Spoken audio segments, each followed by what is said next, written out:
Welcome to Designer Digital's bi-weekly tip, November 1st, 2019. This week, how to transform and stretch layers in Photoshop CC. Photoshop Creative Cloud has made it simple to resize a layer without distorting it. This version of Photoshop keeps your item in proportion when you drag the transform controls. This is useful the vast majority of the time. No more funhouse effect when you resize an image. But what if you actually do want to stretch a layer to fit a space on your project? In older versions, using the side handles allowed you to stretch an item. But in Photoshop CC, the side handles function exactly like a corner handle now. So when you want to stretch an item, you need to use a modifier key. Here's how. Begin by opening a digital project with at least 2 layers in Photoshop Creative Cloud. In the Layers panel, select the top layer or the layer that you want to stretch.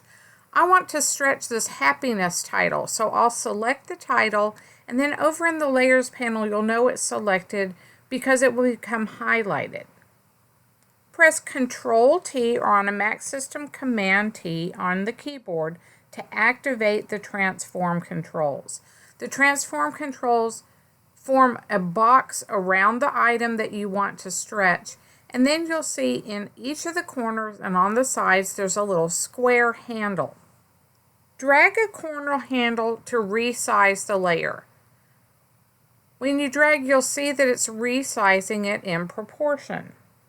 Now drag a side handle, and you'll see that the side handle works exactly the same way as the corner handle. To stretch the layer, we'll need to press Shift as we click and drag. So I'm going to cancel our resizing, hold the Shift key, and then drag the side handle up to stretch out this title.